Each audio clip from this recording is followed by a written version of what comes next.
what's good, people? Izzy Max here, back again for some more MDL pregame. This actually says week 4 this time, but I am joined by Dan. How you doing?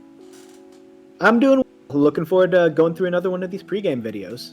Yeah, the MDL is unfolding kind of interestingly. I know some people have their power rankings from week 1 a little off from where we currently stand, but I'm super excited for this week. So, transactions. Dan, why don't you go ahead and start with a couple?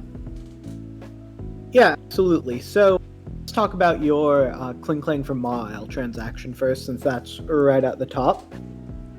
Kling Klang was one of the better low-tier mons that you could have gotten in that slot. I think it has access to Trick Room and Shift Gear sets, but based on the way your team is set up, there aren't a lot of matchups where you end up bringing the Kling Klang. I think the Mile is pretty similar with Sheer Force and Intimidate sets, but I could see a world where there's a matchup or two where you bring the Mile in as a surprise tech, and that's probably a bit more than for the Kling Klang. So while I think it's a marginal upgrade, I would call it an upgrade. Yeah, and I also have a better setter in Mime Galar now, so I didn't really care. Right. And I did kind of want some more fairy coverage, because my only fairy coverage was Lele, so... Yeah, I do think that this is an upgrade for your team, but I don't think it's one that you're going to see consistent results with. I think if you bring it, it's once or twice this season. I don't see Mile making the cut 50% of the time in your upcoming matches. It's a tier 5. Yeah. Much deserved one. Oh, yeah. Moving on, we have Matt dropping Salazzle for Passimian. I fully believe this is a 1-week transaction. He already has Sock, and going against you with 2 prevalent Intimidators. This is not... I would be hard to guess that this is just not a tech transaction, especially since he's forfeiting his only fire type. But nevertheless, I love Passimian. Yeah, Passimian is really strong. I do think it is specifically for me because I have brought both of my Intimidators multiple times this season. So I do expect that Passimian to at least be on the 6, so it's harder for me to lead with an Intimidator, which otherwise is generally decent against his team. I don't know about its long-term potential because he does still love that Sock, and he'll likely drop the Passimian again. But for this week, I think it's a good transaction for him. For sure. Moving on to Charles. Yeah, so Charles is dropping the Naganadel for the Latios. I really like Naganadel, but I think this is good for his team. Naganadel was just super frail, and Latios being the bulkier of the Latios is going to give him some bulk while maintaining a lot of the offensive capabilities and adding additional support flexibility. So I think this gives his team a lot more depth, because while Naganadel's really, really good at one thing, Latios isn't as good at any one thing, but you have to prep for a lot of different things, as opposed to just understanding that Naganadel's going to sit there and launch powerful poison and dragon-type attacks.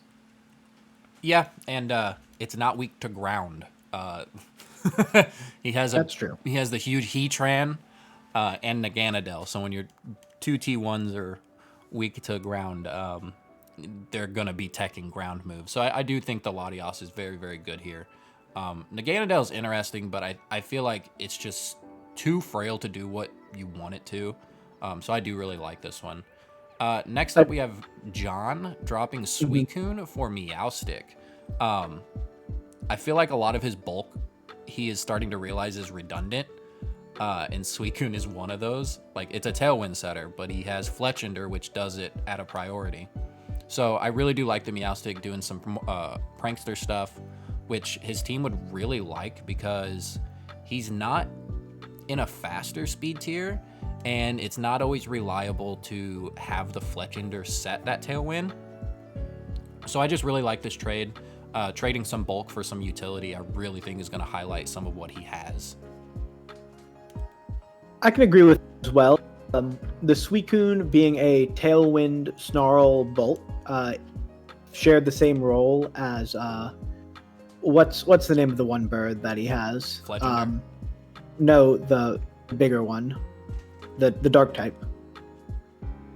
Mandibuzz. Mandibuzz. The Suicune and the Mandibuzz share really similar roles as bulky Snarl Tailwind setters that have a relevant ability that stops people from either flinching them or putting them asleep. Mm-hmm. So I think the Meowstic gives him a secondary support option, whereas the Suicune and the Mandibuzz were basically the same level of support option. So I do like this. I think it, again, gives his team another angle to attack from, as opposed to having two Pokemon that do basically the same thing. Yeah, and Meowstic is one of, I think, the only actual Prankstermon that also gets skill swap, so we could see some interesting things kind of happen with that. But moving on, you got Ryan. Yeah, Ryan dropped Drifloon for Licky Licky. It makes sense to me. There isn't a world where he brings Drifloon No. into basically any matchup, but Licky Licky could come in a couple weather matchups. It's got decent stats, decent coverage. So again, like your tier 5 transaction, I don't think this is, earth-shatteringly good or anything like that, but I do think it helps his team in a way that it wasn't being helped before.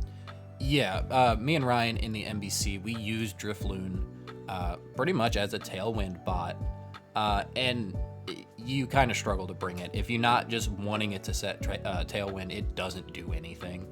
We tried running it with an attacking move, and it did marginal damage, not even helping with calcs. And in a league where it's just straight up 4v4, you don't really want to just throw that 4th slot out the window just for a Tailwind. So I do like the Licky Licky trade. It's going to be interesting. He also misspelled it. There's no Y, it's an I. So minus points. Yeah, we gotta keep it like that for the rest of the season. Moving on, we have Hunter dropping Behem for Appleton. I have no idea what Appleton does. I don't think anybody's used it. I know it's a bulky dragon and grass type. That's all I know about Appleton. Dan, do you know anything about Appleton? Yeah, I can add on a little bit about Please. Appleton. If you Dynamax it with Weakness Policy, it is a threat in Trick Room. It's got a base speed of 30. So I think it sort of puts a bit of Dynamax pressure on his team, because Behem didn't need a Dynamax, but he's got other things that want to Dynamax. But it also has some pretty interesting support options. It's got a lot of things to do with berries with its abilities. I believe Ripen is one of the abilities. And then it has access to a signature move in Apple Acid that is a Lowers Spadef, base, doesn't it? Yeah, I think it's a special attack that lowers defense. Okay. Or it might be Spadef. It might be Spadef. You could be right. But it is base power 80. So it does have the potential to come on his team for some cool Apple Acid sets, for some cool berry exploitation sets. So while I'm not 100% sold on it, because I am partial to Behem as a potential Trick Room option, I do see where the Appleton does come, and it gives him a pretty solid grass type as well, which, looking at his matchup this week, is probably going to end up being important. I'm glad you know what it does, because I didn't, but I like it because I'm not a big Behem fan. I think it's just relatively not bulky enough for the speed stat. And he already has a better Trick Room setter, so... and a Psychic type. So yeah, Behem was kind of redundant.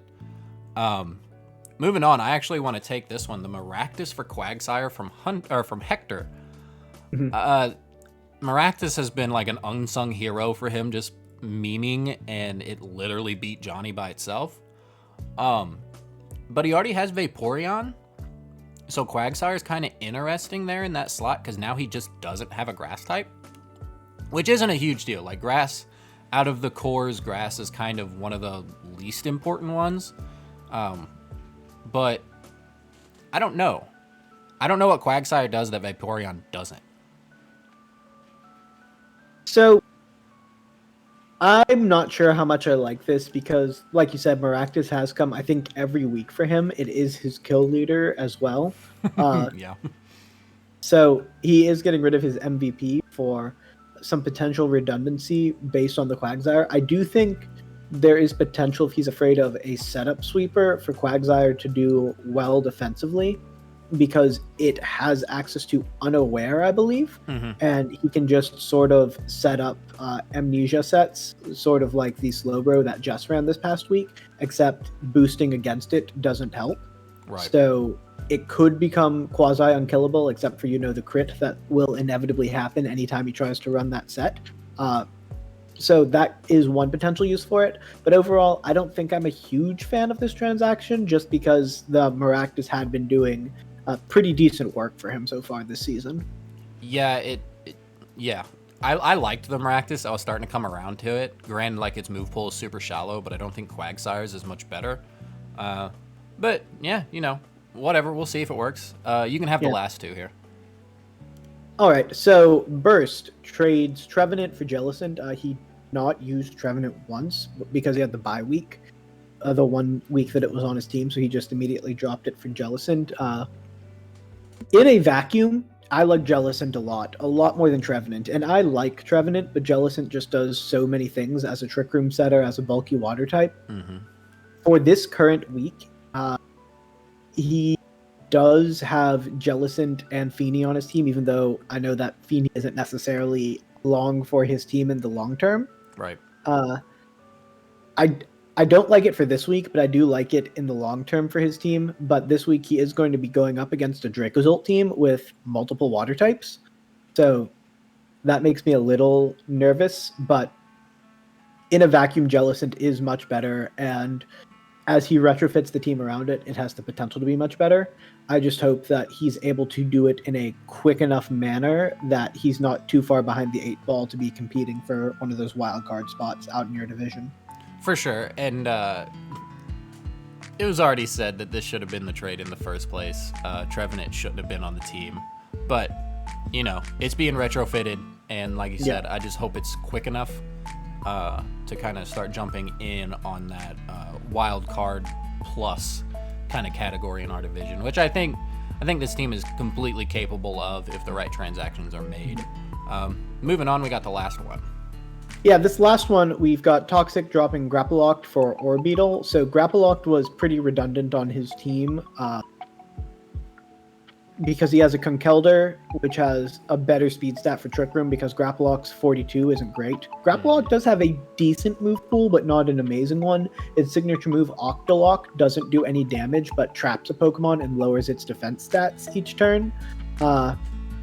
But overall, there wasn't a world in which he ever brings Grapplocked instead of Conkeldurr to a match. So Orbeetle, even though I'm not a huge Orbeetle fan, does offer potential Trick Room and screens and other annoying things. So there is a world where it comes. So I think this is an addition to his team that does improve it. For sure, and Orbeetle is one of those weird, really good Trick Room setters because it's super bulky, but at base speed 90, it's super awkward. But yeah, Grapplocked was irrelevant, so it's whatever. Yeah, those are their transactions. I am here to guess that these lists are going to get shorter and shorter as we go. So, yeah. Any of these that kind of stand out to you? So, I think the Trevenant for Jellicent, just in a vacuum, is the cleanest upgrade in terms of pure power that a Pokemon has. So I do think that one does have the potential long-term to be the most impactful one. But another one that stands out to me is Matt teching for me specifically with the Passimian. So those two stand out for me. But what about for you? Mine would have to be Charles. Dropping one of his massive offensive threats in T1 for something who can still be a massive offensive threat, but also can double as really good support and just not weak to ground. So, yeah, I think that one might be the biggest game changer currently, but we'll have to see where these go.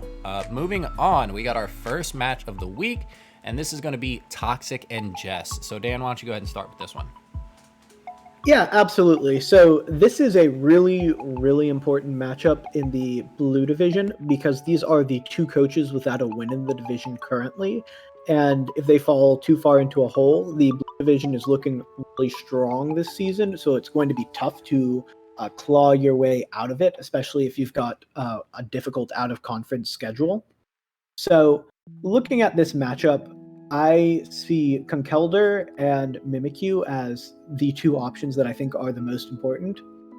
Jess's team does have some weakness to fighting type. I wouldn't call it as overwhelming a weakness as has been previously described, but Stakataka, Incineroar, Vanillux, Arctozolt, Beware are all weak to fighting. So I do think Toxic is going to lean pretty heavily on Conkeldurr, both as a fighting type and as a potential answer to Trick Room, because although it's not going to be as slow as Jess's Trick Room mode, if she does go for Trick Room, it does have a good matchup into a lot of the Trick Room mode outside of the Slowbro. That's why on Jess's side, I think the Mimikyu is the most important thing in this matchup. Moving into it, because it does have an absolutely awesome matchup against the Conkeldurr specifically. It matches up decently well into the Dragapult as well, even though it is weak to the ghost type attacks out of the Dragapult. But I do think that the Mimikyu, if she goes for Trick Room, is going to be her most consistent Trick Room setter this week. And that's why I think it's the most important part of this matchup. But what about for you with Vanillux and Togedemaru? Yeah, so Togedemaru is going to shut down what is currently her main source of offense in the Arctozolt. Arctozolt does get, of course, Stomping Tantrum, but Togedemaru also hits it super effectively. So I think playing that Togedemaru, if the offense is going to come from Arctozolt, is going to be super key, because outside of the Conkeldurr, nothing really wants to be facing down that Arctozolt on Toxic side. And then alternatively, I have Jess's main source of special offense at the moment, which is the Vanillux, which is really good offensively. Like, I'm not going to sugarcoat it. But that spread Blizzard can kind of go around that Clefairy. And outside of Blastoise, of course, nothing wants to take a Blizzard on Toxic's team. So where I think their offenses are very similar, I feel like Jess's offense is going to be more oppressive, to where Toxic really has to be smart about his positioning of his utility mons like that Togedemaru.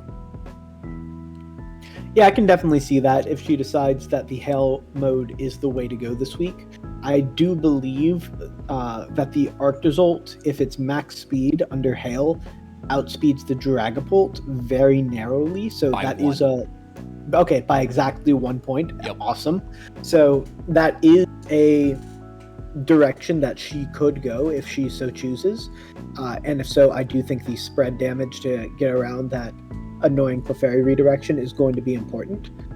But I also think that Trick Room is so central to the identity of her team that she's got to find the best way to use the Trick Room. And I don't know, part of me thinks Room Service Mimikyu isn't a bad idea here.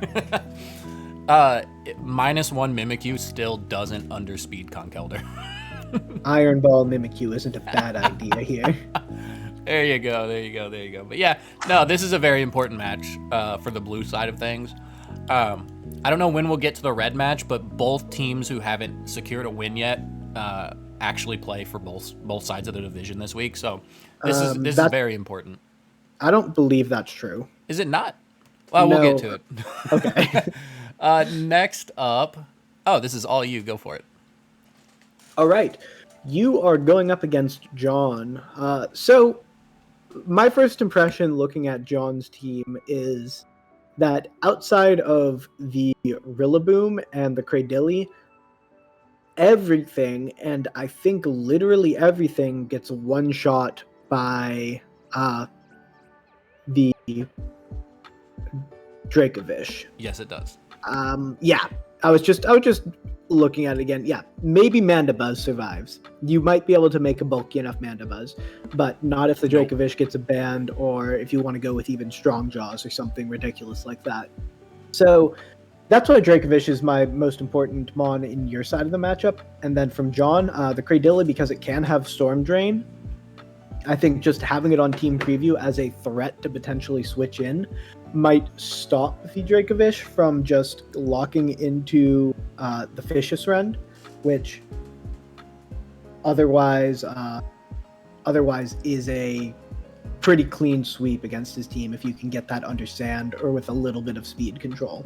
So I think, in my mind, that's going to be the biggest push and pull of this matchup is, can you position in such a way that Cradilly is not a threat to redirect the Dracovish, and if you get the Dracovish in under those conditions, you win.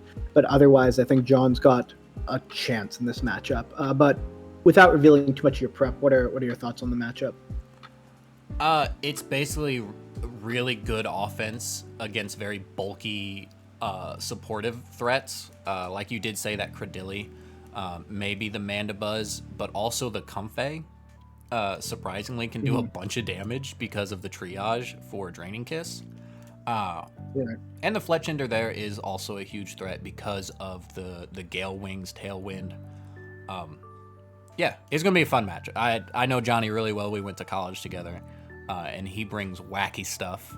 So, again, I got to prep for wacky stuff like I did for Ryan. So, it's going to be a fun one. Yeah, I do think this will be a pretty good matchup to look at this week. Moving on, we have Charles and Hunter. So for me, I actually went for the Latios on Charles' side and Politoed on Hunter's side. So if you look, you're thinking, okay, why is weather important? It's not really important for the sense that weather is just super good into Charles's team. It's important for the speed control for what Dan has picked as the Kingdra. Hunter's team is relatively slow outside of the Thunderous, which is 100% okay, because that's the way your team has been working, and it worked really well last week. But Thunderous doesn't really do a whole hell of a lot to, like, Latias, Mudsdale, and maybe even that Heatran, because, like, max fighting isn't going to do a whole hell of a lot. So I think the Politoed being able to come in and set that rain for things like Heatran and to just have a sense of speed control with the Kingdra, I think is going to be huge. But then on Charles's side, the Latios is going to be kind of hard to prep for. It doesn't get hit by super effective from a lot of the things that Hunter has, and it can set Tailwind. It can just, I think it gets Ally Switch, I don't know, but it could be offensive as well and just kind of poke decent sized holes for Charles's stuff to kind of come in and finish up late game. This is actually one of the more interesting prepping wise games. I think this is going to come down to prep in particular, not so much play, because if Charles brings something that Hunter's not ready for, it's going to poke a big hole, and kind of vice versa for Hunter and Charles. So that's kind of my intake. It's kind of a weird match, but like I said, I think it's going to come down to prep. I can agree with that as well. Again, in the blue division, we have a pretty even matchup. Both coaches are 1-1 at this point in the season, with one pretty dominant win and one pretty devastating loss apiece. So I think this is a very important swing matchup in terms of seeding, especially late season. I could see these two competing borderline wild card or getting a bye straight into the playoffs with that 3-4 seed. They are both really close to it right now. So this matchup does have a lot of important long-term ramifications. And that's why I picked Kingdra as Hunter's most important option, and Gastrodon as the most important defensive option for Charles. Again, this is a Storm Drain push-pull type of thing. Yep. But Kingdra hits everything but Corviknight, really, with just its stabs. And it can have, Flash Cannon for the Aromatisse as well. And it can have Airstream for the Eldegoss if it wants it, and to stay fast. So there are a lot of potential things that this Kingdra does, but one thing that the Kingdra doesn't want to do is launch a Max Geyser into a Gastrodon that's switching in. So I think the Gastrodon has the potential and the potential defensive, special defensive Volt to limit the Kingdra's impact, because if he starts focusing on this Gastrodon and it's Max Quaking Up or something like that into Draco Meteors, I think that could open the door for Charles to get something in that can hit back at the Kingdra as well. So that's where I think the push and pull of this matchup's going to be. For sure. Gastrodon definitely has a lot of defensive utilities coming in on this match. And it also hits like Metagross and Thundurus for super effective with Ice Beam and Earth Power. So it's going to be interesting. Moving on, we have Burst and Dark. So why don't you go ahead and take this one? Yeah, absolutely. So on Burst's side, I selected Rhyperior because I think a lot of his team, like I said, is to the Dracozolt, and the Rhyperior's Lightning Rod is the best way to potentially protect those weak things on his team. And it does hit pretty hard into a lot of the team. Like, it pretty much walls the Dracozolt. It pretty much walls the Chandelure as well. Togekiss doesn't want to be in front of it, even though I think Togekiss has access to Overgrow. I'm not sure off the top of my head. So I think the Rhyperior matches up pretty well. For Dark, the Hippowdon has been his main source of offense, and it could continue to be because it has at least a neutral matchup into the Rhyperior. And he wouldn't have to gen another Mon for this Hippowdon to be his main source of offense again this week, so that was a partial consideration as well. But I do think that the way that the Rhyperior can play both offense and defense while protecting his fresh new water types from the predations of Dracozolt is going to be really important for Dark. So that's going to be one of the key matchups in my point of view. But I see you have Morgrem and Milotic, so could you walk me through those selections? Look at Burst's team. Tell me after Magnezone how he deals with Milotic. Sceptile, and Magnezone a second time. Okay, no, Sceptile. No, Sceptile's not great. Burst has already said Sceptile's not great. We know Sceptile's not great. No, all jokes aside, Milotic defensively is going to be a nightmare. Don't expect it to be a lead, but if Magnezone's not there, Milotic might go unchecked. Its defensive stat isn't great. Of course, it does have Marvel Scale that it could run, so Urshifu could potentially poke a huge hole in it. But Urshifu's also got to be careful because its special defense stat isn't great. I'm worried, and this is another reason why I think Trevenant might have been a week too early, but overall Jellicent is the right call. I just hope Milotic isn't going to be a threat or an unchecked threat late game. But on Burst side, actually, the Morgrem looks super interesting. Of course, you can't like Thunder Wave the Hippowdon or the Dracozolt, but what you can do is Fake Tears stuff. Granted, you don't want to do it to a Milotic, but you do have Magnezone, you do have Mesprit, Jellicent, Mr. Rhyme, Tapu Fini. If you could kind of, navigate around a potential competitive Milotic, you're gonna be doing big chunks with Fake Tears X. Because Magnezone gets hit super effective by Hippowdon, but it outspeeds it. So if you Fake Tears Max Steel Spike or Fake Tears Flash Cannon, Hippowdon might just drop. So as a utility threat, I think Morgrem actually could be very important. Yeah, I could definitely see that this week. The Hippowdon doesn't have the best special bulk, if I'm remembering off the top of my head. And it doesn't get boosted by Sand like the Rhyperior does, which I'm thinking Sand might not be the right call, but it potentially could be. Yeah, I do think this will be a pretty interesting matchup between two coaches who are at really opposite ends of the spectrum so far this season. Burst, who hasn't picked up a match win, and Dark, who hasn't lost a match yet. but I do think this will be closer than their records indicate that it will be. All things aside, if Dark doesn't create a new team, Burst walks away with it. I will say that straight up. You have to create a new team for this week. He might take that as a challenge. Please no. Please don't. But no, all jokes aside, like, yeah, you have to make a new team for this one. Your 6 ain't going to cut it for this particular build of Burst teams as it currently is. So, yeah. Any last words for this one before we move on? I'm actually really looking forward to seeing this matchup, and maybe it'll be a matchup with these two coaches that isn't the weirdest thing in the world, but I doubt it because these two play really weird matches a lot of the time. So I'm looking forward to their weirdnesses colliding. Oh, yeah. No, I think it's going to be a fun one to watch. Moving on. No, we got 2 more. So this is all me. So we got you versus Matt, which we both agree is probably going to be the marquee matchup of the week. 2 undefeated coaches.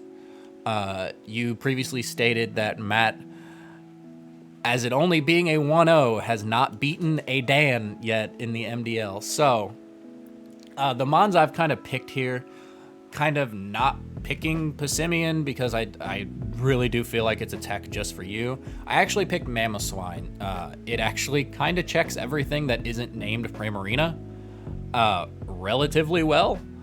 And we've seen in the match against Jess that he is very comfortable using Mamoswine. It can be a difficult Mon to use, but none of your Mons outside of Prim, but Prim also doesn't have a great defensive stat, doesn't want to take any moves from this thing. And I also think it gets access to max overgrow, I think. So yeah, I think Mamoswine's actually going to be huge. But then for you, I picked the other elephant thing, Kaparaja. So Kaparaja actually, not in base form, but as a max, potentially can put in a lot of work because it does have a fantastic move pool. And maybe you get Trick Room, I don't know. But with its massive move pool, it can kind of hit almost everything with some sort of super strong move. I mean, Kaparaja has very good offensive stats, and I know it gets Heat Crash, it gets Iron Head, it gets high horsepower. There's a Regidrago. You know, Steel types don't really care about Dragon types. It gets Rock coverage. Passimian might be one of the main issues for it, but I do think in the right position, Kaparaja can put in a lot of offensive work. What's your mindset going into this one? I think this is a really important match, especially leading into the first power ranking. Although Matt and I are both likely at this position to be in good position for the playoffs, nothing's ever a guarantee, so every win is important. Right. But for this first power ranking, I think based on the strength of schedules, he and I, the winner here, would have a very strong claim to that number 1 spot. I know you might disagree with that because you'll have a better differential, but based on opponents' records as well, like this potentially the matchup for who is in first place, quote unquote, moving into that first power ranking spot. And it is a definitive matchup for who's got the inside track for the 1 seed, which is potentially really important given how deep and strong the blue division looks like it's going to be this season. So there's a lot of things going for this matchup.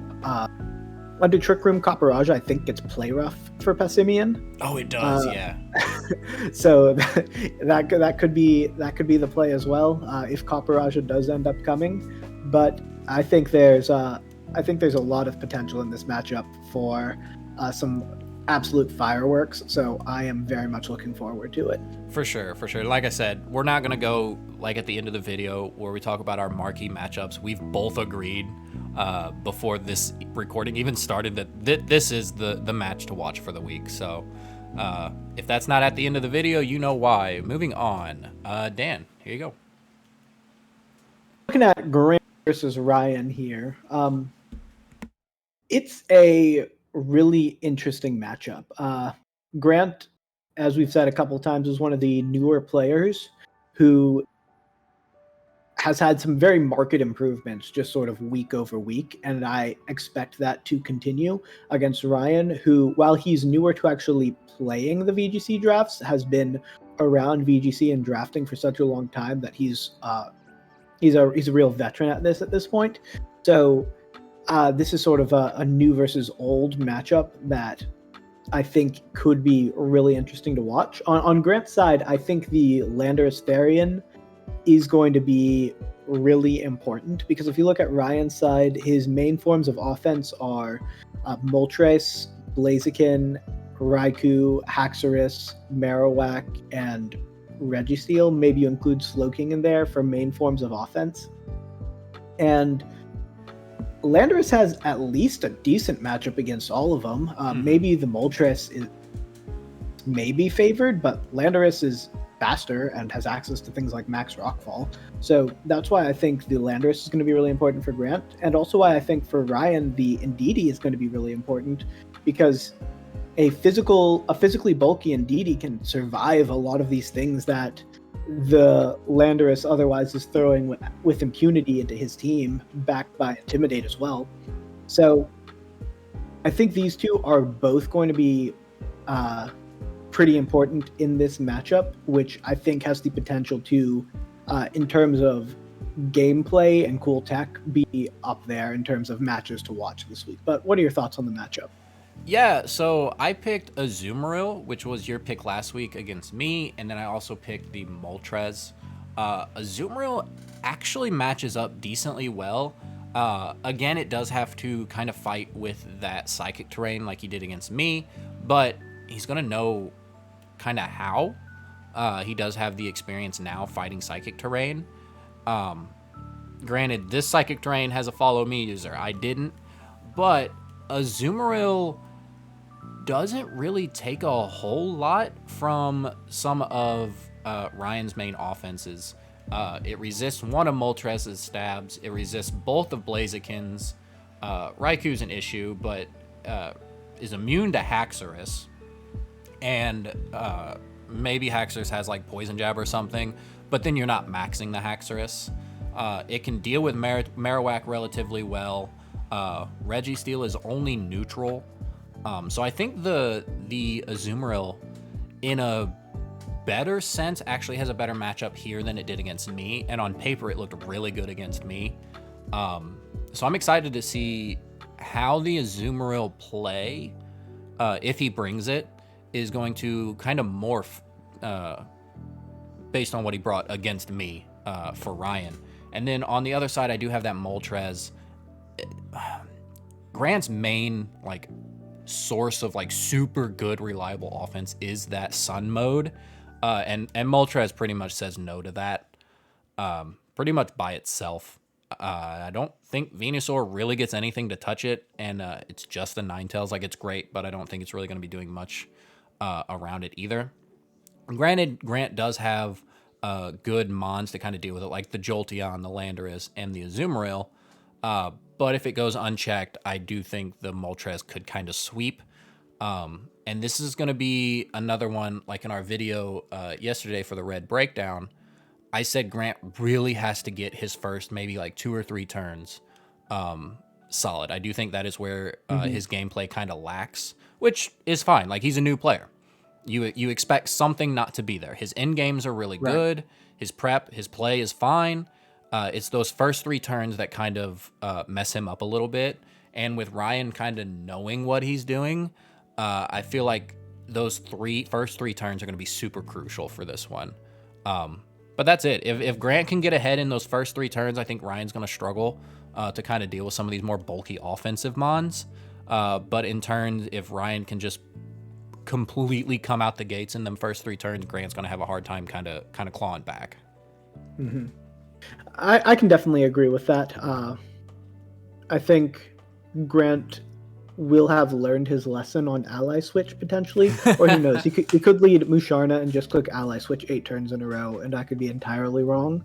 But I do think that the level of play improvement we saw from his first match to his second match, if that translates again into this third match and then into matches moving forward, that he has the potential to be a threat in the wild card race and maybe even late season for one of those 3 spots that get in outside of the wild card. So I do think he's got to pick up that first win either this week or next week, but I do think that his level of play will show him to be a better coach than his record suggests. Oh, for sure. And if you watch his matches, you know, based on just the level of improvement he is.